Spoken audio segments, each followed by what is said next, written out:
album was completed, because I feel like we force feed music to people, right? And everybody's making music. Why should you listen to me or anybody else if they don't consider your opinion? My art is my art, and I maintain that right.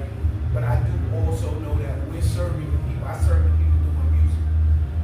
So I called up Keanu the Goddess, and I was like, yo, I need to do something where I'm talking to the people so I can see if they like the direction I'm going in. I'm not about to feed them all this music, and they're like, why is this what you're talking about? Especially since I got certain vibes. So she put it together. You here, Terrell Blair, and all the other people that showed up to support this event.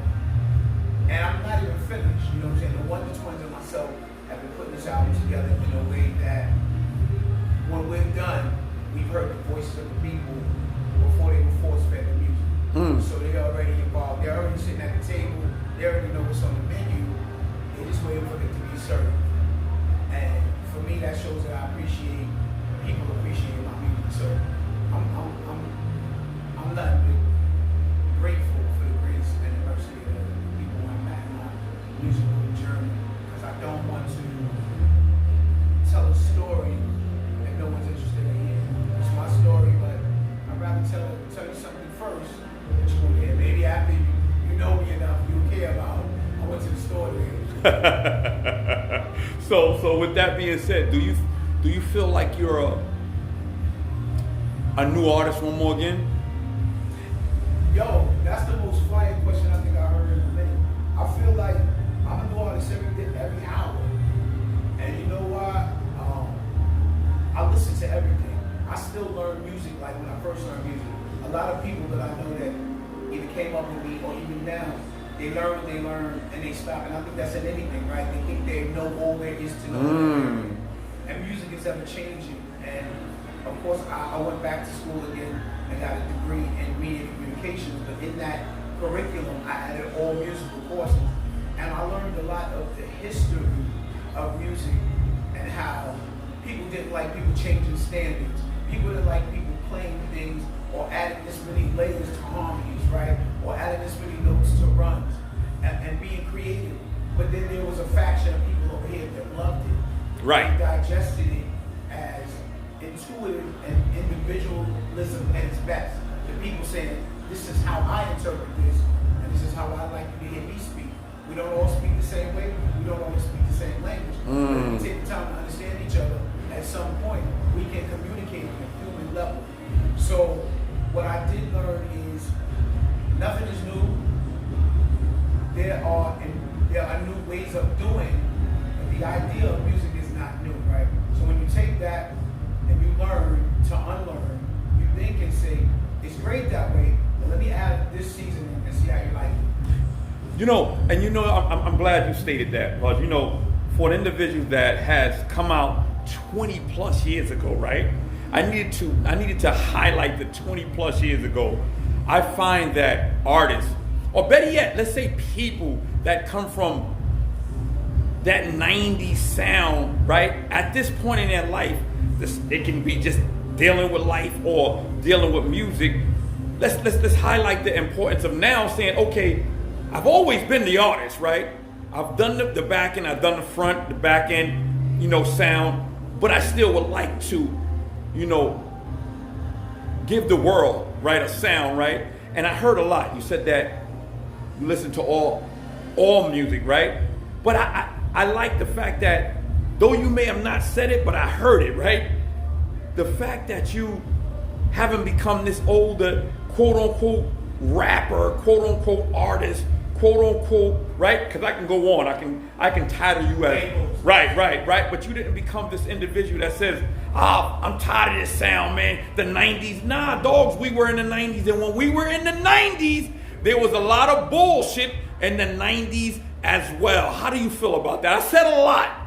You said a lot, and I interpreted it, and I really digested it. Let me tell you what I think.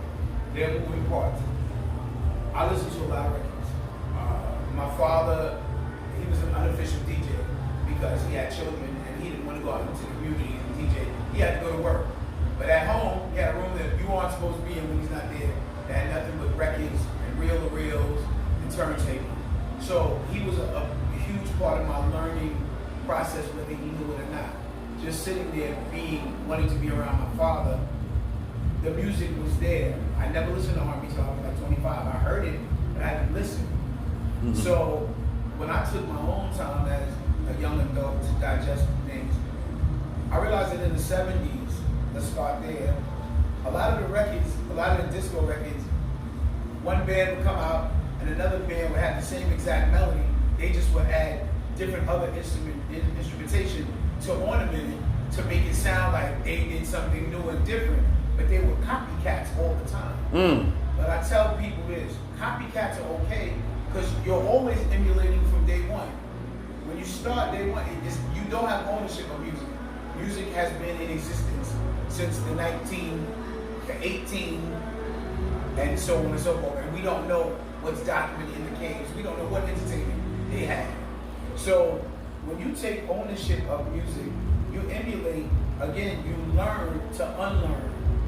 I taught myself how to sing by listening to singers. And once I listened to singers, I realized that I had the faculties in my mind to interpret this and to take ownership of the artistry without asking someone to be my instructor. So when you ask me about my listening to people or not getting stuck, everyone is my teacher. If I could, I think the entire music industry, because Faith Evans taught me runs without being in the room with me. Mary J. Blige taught me soul and not having to be perfect and being true to your craft without being in the room. Do I know these people? Yes. Do they have time in their own artistry to sit down and teach me what they probably learned? Well, I know Faith learned from church. You know what I mean? No, because that takes time and in an instructor's fashion and framed by that moment. You'd have to go to school or pay somebody for their hours to get that knowledge. I gained my knowledge vicariously. I listened and I would take apart the runs on my own without someone asking me to, without someone saying this is your homework, without me being in the choir and saying, okay, if I don't get this part, I'll never get to a solo. I didn't have that pressure. My pressure came from within. I want to be great, even as a rapper. Putting myself in cyphers. I didn't have to do that. I could have got a deal and just showed up and rap. But I wanted to be on proving ground with my peers. So right now it's the same thing with my new project. And again, I'm not above reproach. I'm not above critique. I look to the people for a nod. I think that's the difference between me. I know I'm a good artist. I want to be a better artist. And that takes me saying to you, do you like this? Because people say, I don't care what other people think. I'm like, but you're in a capacity of someone serving someone else, asking them to give their money for what you don't care if they like. So that's kind of a weird exchange you're asking to. Right. I'm not in that place. I'm in a place where if you don't like it, I set myself back in the drawing board. If I don't see, and I tell people, if I turn off the song and I have to ask you what you think of it, it wasn't done. Music is a feeling. Music is not. So did you like it? Right. And shout out to the neck. Man, I'm sorry, I'm taking him away from you. We just was zoning. No, that's fine. This is really good. I'm glad that you're documenting him and talking about his new project and his inspiration as an artist. I think that it's a really important lesson for other artists, established or debut, to understand that. Approach your artistry with a certain sensibility, to really think about creating and where you're learning and how you're learning and what you want to convey with your art. Well said. So, and so as we move forward, right, because I know that you got to get out of there. I need one more, right? Regarding this project itself, how long did it take for you to, because it's, once again, it's been some time, right? I don't want to hear, well, it was a lifelong, but how long did it take to put together? These stories always sound so filled with hubris, so I don't want to say this. But my father passed on July 10th. I had been recording on and off, I'll do it when I feel like it. You know, I was writing for people a lot. I wasn't writing for myself. But I found a freedom in not writing. So I hear a lot of people say, "Oh, I freestyle," and I'm gonna give it to Jay because I know Jay-Z, right? A lot of people, especially the younger people, like to follow trends. So when he said it became a thing. For me, I freestyled my entire album starting July 10th after we buried my father. Every night I was doing a song.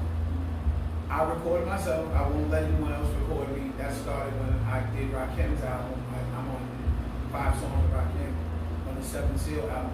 But I found that there's a freedom in not hearing someone else tell me that ain't what I want to hear. I want your opinion again, but I want your opinion when you allow me to release. And I think that it's just like any other relationship, because myself and my music is a relationship that I'm trying to forge with the outs or the external, right?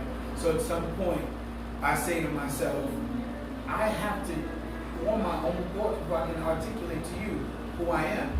Yes, that run may sound off to you until you understand where I'm going with it. Because I'm painting the colors here. If you're asking me to make Van Gogh again, you're asking me to stifle myself and to put a cap on my ability. The world has only changed because people have taken the time to grow themselves before they present ideas to other people. And sometimes we have to shelter ourselves from our families, from our friends. And when people think you're being selfish, you are, because that's your, and I'm going to take this from Renee, the sensibility combined with the responsibility to the people that I want to listen to my music. I can't walk through this and think that you should now go spend 17, 18, stream it, take it to the gym. I'm trying to create lifestyle music. And for me to go along with you like any other relationship, there has to be value. So what I do is I create value in my music so that I can sit myself in your car. So this was therapeutic. And this was so a therapeutic again, album. So again, to this date, which is August 30th, 31st, I'm still in the same day because I have not slept. Artist stuff. July 10th, every night I made a record. I have now, they told me 62, but I have 42 that I did since that date.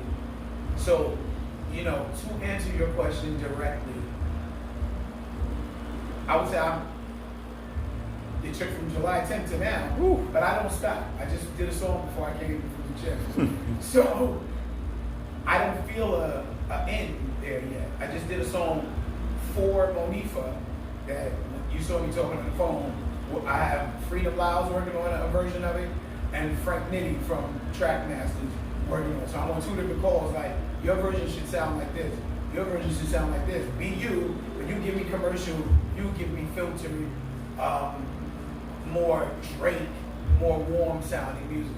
So right now there's a song in my head. This guy is a wealth of information, I swear. I appreciate you. I appreciate your time. Man. You letting me tell my story. Whew. So thank you. Unbelievable. Like, I can just go on with this guy here.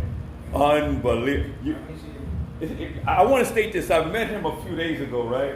Yeah. And you would think that I'm going to say I'm going to keep it on the I, that I knew him for like a million years. And of course, that's just the vibrations of him, you know, entering into this world of hip hop. You know what I mean? So we grew up together. Like, I can literally say, now I can say, you know, that's my boy. I grew up with him. I remember such and such. But now to say I can shake his hand, you know what I mean? To give him a text. How you text me, I text back. But we need to share our humanity just like we share everything else, right? But right. But that's the great thing about it, is that now it's like, oh, he's tangible. You know what I mean? Like, oh, wow. I appreciate that.